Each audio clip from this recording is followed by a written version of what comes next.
Hello, a little video of how Dungeon Quest changed and lost its player base from over 30,200 players to about 2,000 active players and the little things that led to its downfall. Dungeon Quest made by the sole developer Vinny Caffey. As the solo developer, he introduced the game with the Desert Temple and the Winter Outpost. With the unique genre, it took off and started as a top Roblox game at its peak time, with active updates and Dungeon from Pirate Island to Underworld with quick updates within few months, introducing new content which brought along famous YouTubers to play and publicize it. Finally, with the waves having reached its peak base, with big Roblox YouTubers like Tanger and Kelvings and others. Afterwards, following Samurai Palace till Ghastly Harbor having introduced better cosmetic and better model design and improved map and dungeon visuals. So what went wrong after Steampunk? The repetitive nature lead to a decrease in player base. But the final coffin which changed everything in Dungeon Quest never truly recovered were the introduction of the boss raids, with limited player entry to 10 players and reduced drop rates,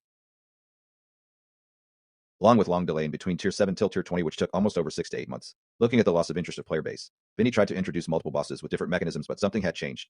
With 6 new bosses like the Goliath with unique patterns and loot drops, but being too repetitive and low chance of loot drop.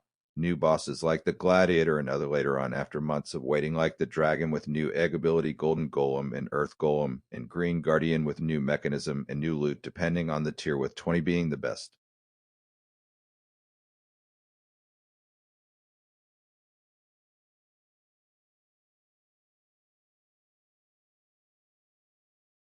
Followed by new maps like Orbital Outpost, which took over 7 months long to make, didn't help the player base and saw a steep fall in original players. Although Volcanic Chambers was a relief with better mechanisms and bosses, better visuals and music, but it was not going to fix the overall situation. New updates, new dungeons dropping, each one taking over 7 to 8 months, with players grinding, getting good stuff, and leaving to come back when new dungeon drops. This further reduced some players, most never came back.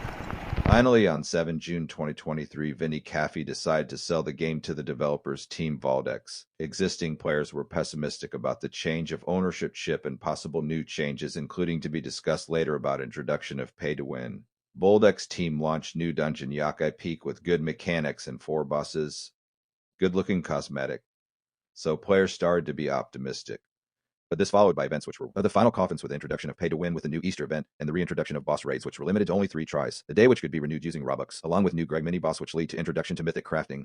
Later on, another dungeon dropped, the Abyssal Void, which is the last dungeon nearly half a year later, which will be the last dungeon and dungeon marking an end to the game. There were UI changes in the game, including inventory cosmetic and introduction of new currency platinum and boost, which brought a couple of new players, but most of the old player base had dropped the game. Finally, with the Dungeon Plus Pass, the game lost its charm, and on 4 February 2025, Valdex decided Dungeon Quest wasn't worth the trouble and officially dropped it. Well, that marks the end of years of grinding with friends new and old. Dungeon Quest.